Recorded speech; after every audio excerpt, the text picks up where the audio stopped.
জাদু কি শুধুই চোখের ধোঁকা, নাকি এর পেছনে লুকিয়ে আছে আরও গভীর কোনো রহস্য? কিছু অজানা ম্যাজিশিয়ান এসে একসাথে অনেক বড় একটা শো শুরু করে। তখন কেউ ভাবতেও পারেনি যে তারা কেবলমাত্র বিনোদনের জন্য নয়, বরং এই শোটির মাধ্যমে সবার চোখে ধুলি দিয়ে তারা একটি ব্যাংক লুট করে ফেলবে। কিন্তু প্রশ্ন হলো, কিভাবে? তারা সত্যি কি কোনো জাদুকর, নাকি তাদের পিছনে লুকিয়ে আছে আরও বড় কোনো শক্তি, বড় কোনো রহস্য? বন্ধুরা, আজকের এই রহস্য, অ্যাকশন এবং টুইস্টে ভরা মুভিটি পুরো পৃথিবীতে এতটাই ভাইরাল যে এর ছোট ছোট ক্লিপ অবশ্যই তোমরা কোনো না কোনো সময়ে সোশ্যাল মিডিয়াতে দেখে এসেছো। আজকে এই অসাধারণ গল্পটি নিয়ে তোমাদের সামনে হাজির হয়েছি, তাই দেরি না করে চলো শুরু করা যাক আজকের এই সুন্দর গল্পের explanation. And welcome to my channel movie network.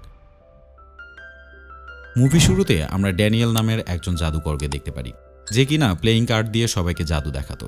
এরপর ম্যারিট নামের একজন জাদুকরকে দেখানো হয়, যে ছিল একজন হিপনোটাইজ মাস্টার, মানে সে যে কাউকে হিপনোটাইজ করে খুব সহজেই তার কাজ করিয়ে নিতে পারত। সে হিপনোটাইজ করার পরে মানুষকে যা বলতো তারা তাই তার জন্য করতে থাকতো। আর এরপরে আমরা দেখতে পারি জ্যাক নামের একজন জাদুকরকে, যে রাস্তার উপর দাঁড়িয়ে সবাইকে জাদু দেখাচ্ছে। অবাক দৃষ্টিতে সবাই তার জাদু খেলা উপভোগ করছিল। শেষে আমরা হেনলেকে দেখতে পাই, যে কিনা সেখানে থাকা সবাইকে অ্যাকুয়ারিয়ামের ভিতরকার একটি বিশেষ জাদু খেলা প্রদর্শন করছিল। কিন্তু আমরা দেখতে পারি এক অচেনা লোক তাদের সবার উপরেই কড়া নজরদারি করছে। কিন্তু এই লোকটি বা কে, তা আমরা কিছুক্ষণ পরেই জানতে পারব। এই লোক রীতিমতো চারজনকে একটা একটা করে কার্ড দেয়, যার পেছনে কিনা চোখের সিম্বল ছিল, সাথে একটা অ্যাড্রেস আর ডেটও মেনশন করা ছিল। কিন্তু তাদেরকে দেওয়া এই কার্ডের ডেট, টাইম এবং অ্যাড্রেস অনুযায়ী সবাই একত্রিত হয়। তারা রীতিমতো একটি বিল্ডিংয়ে পৌঁছে যায়। প্রথমবারের মতো তারা একে অপরকে দেখতে পায়। এরপরে তারা দেখতে পারে বিল্ডিংয়ের দরজাটা লক করা ছিল, যার কারণে তারা কোনোভাবে বুঝতে পারছিল না তাদের কী বা করা উচিত, আর এই বিল্ডিংয়ে বা তারা কিভাবে ঢুকবে। তবে এই সময় জ্যাক নামের ছেলেটি বিল্ডিংয়ের লক কোনোভাবে খুলে তারা সবাই মিলে সেখানে প্রবেশ করে। ভেতরে ঢোকার পরে তারা গোলাপ আর পানির জগ দেখতে পায়। গোলাপটি পানির জগে রাখতেই ফ্লোর থেকে ধোঁয়া বের হতে থাকে, আর একটা প্রজেক্ট অন হয়ে যায়। প্রজেক্টে তাদের জন্য কিছু নির্দেশনা দেওয়া ছিল। তাতে বোঝানো হয় তাদের একটা শো করতে হবে। কখন, কোথায়, কিভাবে সেই শোটা করতে হবে সবকিছুই সেখানে লেখা ছিল। তারা এই সব কিছুই খুব ভালো করে লক্ষ্য করছিল, আর এর মধ্যে দিয়েই সিনটা শেষ হয়ে যায়। এরপর একটি বছর পার হয়ে যায়। চারজনকে আমরা একটি স্টেজ শোতে দেখতে পারি। এই শোটিতে আমরা দুজন প্রধান চরিত্রকে দেখতে পাই। এর মধ্যে একজন ছিল আর্থার, যে কিনা খুবই বড় একজন বিজনেসম্যান, এমনকি সে এই শোটারই স্পন্সর ছিল। অন্য একজন ছিল ট্রেডার্স, সে জাদুকরদের জাদু এক্সপোজ করে থাকে, মানে জাদুকররা যে ট্রিক্সগুলোর মাধ্যমে জাদু প্রদর্শন করে সে ট্রিক্সগুলোই সে সবার সামনে খোলাসা করে দেয়। তাই সে এই শোতে এসে রীতিমতো শোটি রেকর্ড করতে থাকে, যেন এই শো এর রেকর্ড অনুযায়ী পরবর্তীতে সে প্রকাশ করতে পারে এই জাদুগুলো কোন ট্রিক্সগুলোর উপরে করা হয়েছিল।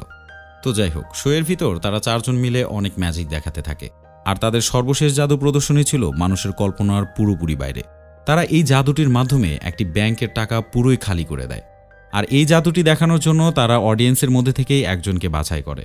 পরবর্তীতে তার ব্যাংকের ডিটেলস নিয়ে তাকে সোজা স্টেজে ডেকে আনে।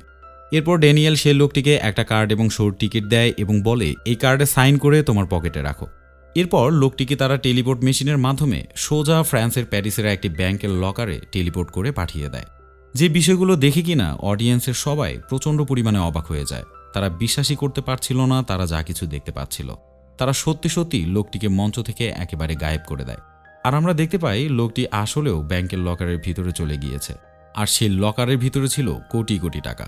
তারপর লোকটি ড্যানিয়েলের নির্দেশনা অনুযায়ী তার নিজেরই সাইন করা কার্ডটি টাকার উপরে রেখে হেলমেটের একটি বাটন ক্লিক করে দেয়, যার কারণে সেখানকার সব টাকা উড়ে ভেন্টিলেশন পাইপ দিয়ে বের হতে থাকে। আশ্চর্যজনকভাবে এই টাকাগুলো চারদিকে বৃষ্টির মতো পড়তে থাকে। এরপর সেখানে থাকা অডিয়েন্সরাই সেই টাকাগুলোকে চেক করে দেখে সত্যি টাকাগুলো আসল টাকা ছিল।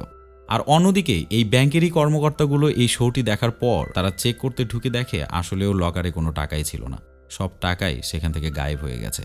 এমনকি সেই সাইন করা কার্ডটি সেখানেই পড়ে আছে। আর জাদু দিয়ে এইভাবে টাকা চুরি করার মাধ্যমে এই চারজন মানুষ প্রচণ্ড পরিমাণে ফেমাস হয়ে যায়। সাথে এই টাকা চুরির দায়ে পুলিশ তাদেরকে অ্যারেস্ট করে ফেলে।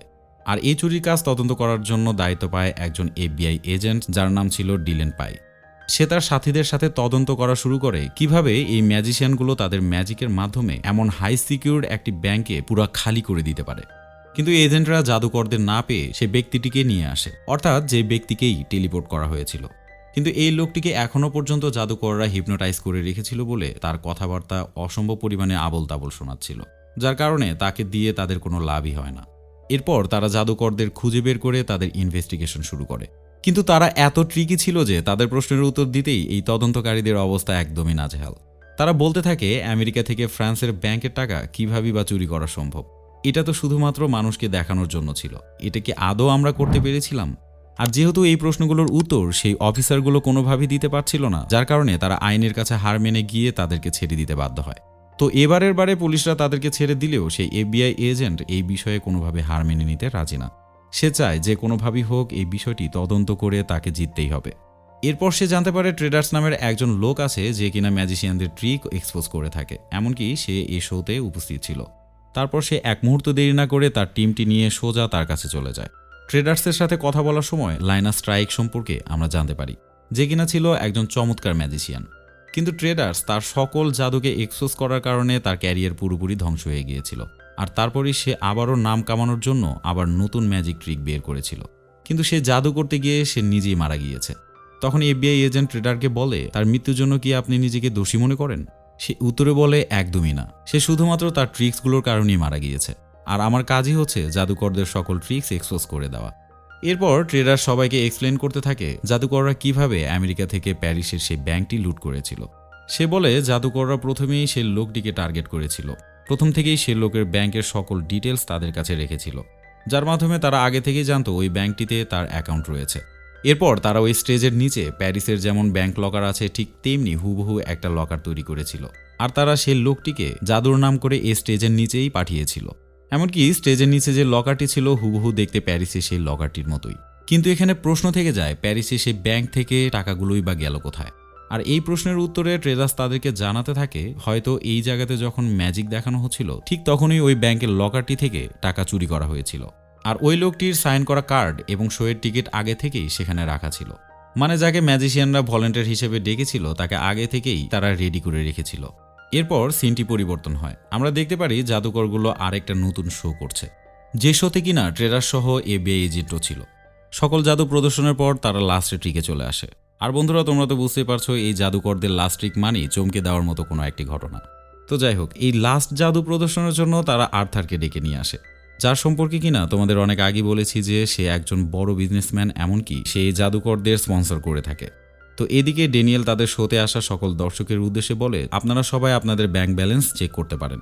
হেনলি তখন অনেক বড় একটা চেক নিয়ে আসে, আর এই চেকে আর্থারের ব্যাংক অ্যাকাউন্টে যে পরিমাণ টাকা ছিল তা লেখা ছিল, যার পরিমাণ ছিল $14 মিলিয়ন। আর এরপরেই মেরিট শোতে আসা সকল লোকদের বলতে থাকে, আপনারা সবাই আপনাদের ব্যাংক ব্যালেন্স চেক করতে থাকেন।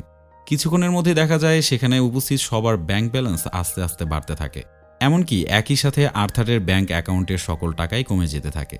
আর এভাবে আর্থারের ব্যাংক অ্যাকাউন্টে থাকা সকল টাকাই অডিয়েন্সদের অ্যাকাউন্টে চলে যেতে থাকে।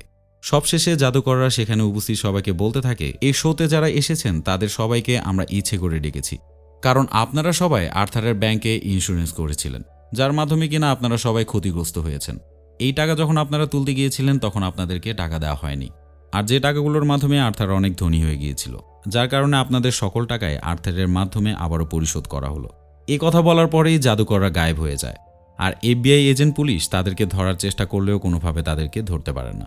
এরপর আমরা দেখতে পারি ডিলনের সাথী ডিলনকে আই ম্যাজিশিয়ান সম্পর্কে বলতে থাকে, যারা কিনা অনেক বছর আগের পুরনো একটা ম্যাজিশিয়ান গ্রুপ, যারা ধনীদের টাকা চুরি করে গরিবদের মাঝে বিলিয়ে দিত।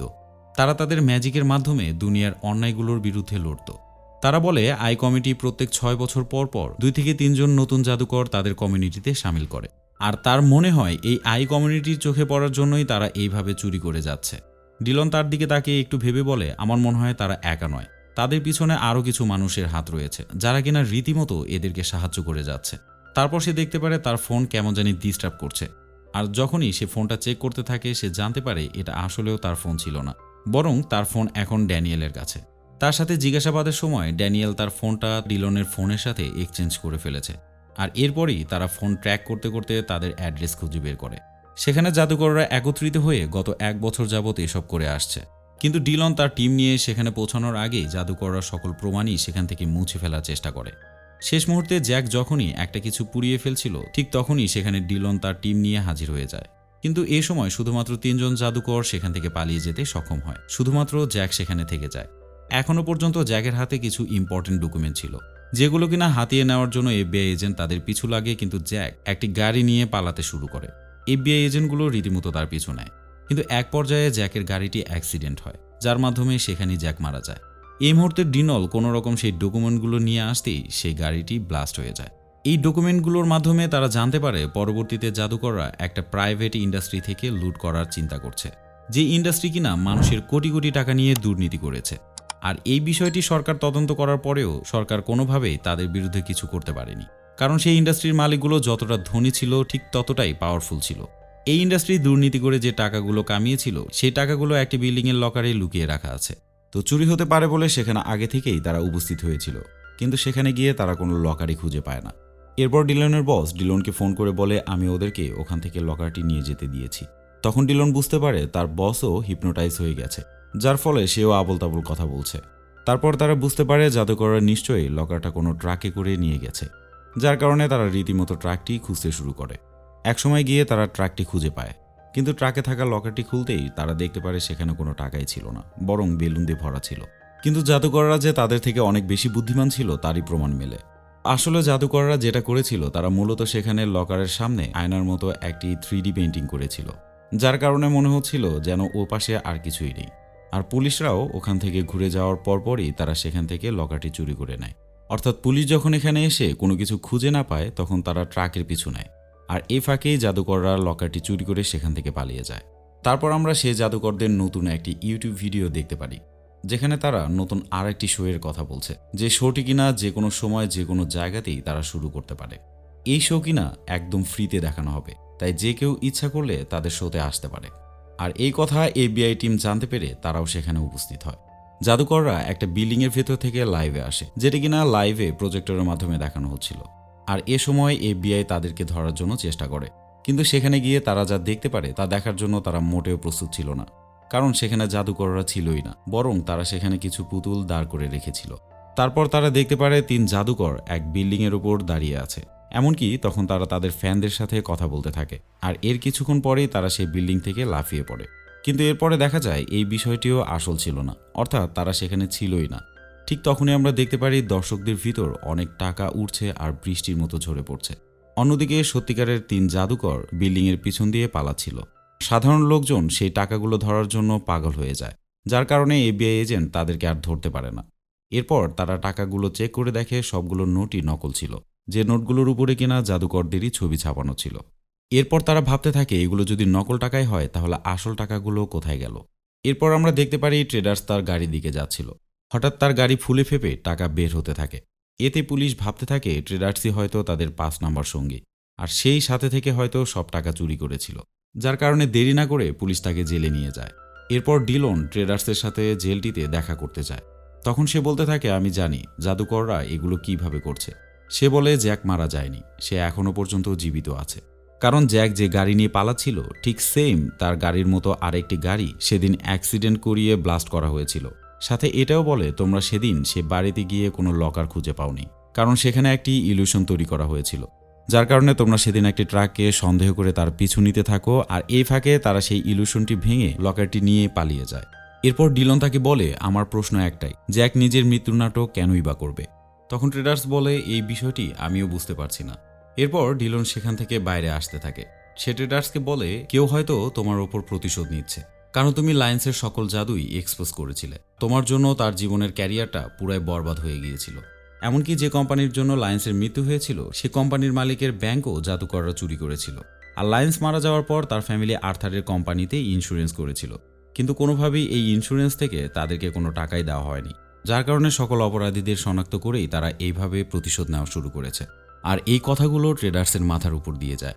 এরপরেই আমরা আসল রহস্যটি জানতে পারি, আর সেটি হচ্ছে এই জাদুকরদের সাথে থাকা 5 নম্বর ব্যক্তিটি ডিলন নিজেই। আর লায়েন্স অর্থাৎ যে জাদুকরটি মারা গিয়েছিল তারই ছেলে হলো এই এফবিআই এজেন্ট ডিলন নাইনার। আর এভাবেই তার বাবার মৃত্যুর জন্য যারা যারা দায়ী ছিল, এমনকি তার পরিবার ধ্বংস করে দেওয়ার জন্য যারা দায়ী ছিল, তাদের সবার উপর প্রতিশোধ নেওয়ার জন্যই সে এই সব জাদুকরদের এক জায়গায় করেছে। আর এখানে সবচেয়ে বড় সিক্রেট বিষয়টা হচ্ছে সেই জাদুকরগুলো এখনো পর্যন্ত তাকে চেনে না, তাই তারাও জানে না যে তাদের এই প্ল্যানের পিছনে আর কেউই না, বরং এই এফবিআই ডিলনেরই হাত রয়েছে। এরপর জাদুকরদের একটি জায়গায় যেতে বলা হয়, যেখানে কিনা তারা একটা গাছ দেখতে পারে।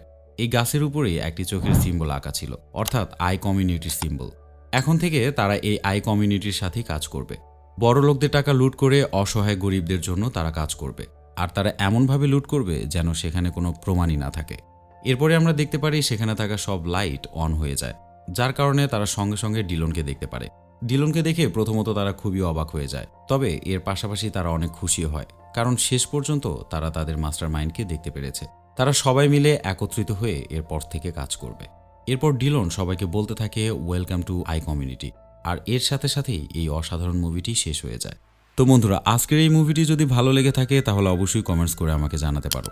পাশাপাশি আমার পরবর্তী ভিডিওগুলোর নোটিফিকেশন পেতে আমার চ্যানেলটিকে সাবস্ক্রাইব করতে পারো। তো আজকের বারে এখানেই বিদায় নিতে হচ্ছে। দেখা হবে পরবর্তী ভিডিওতে। ততক্ষণে ভালো থাকো, সুস্থ থাকো। আল্লাহ হাফেজ।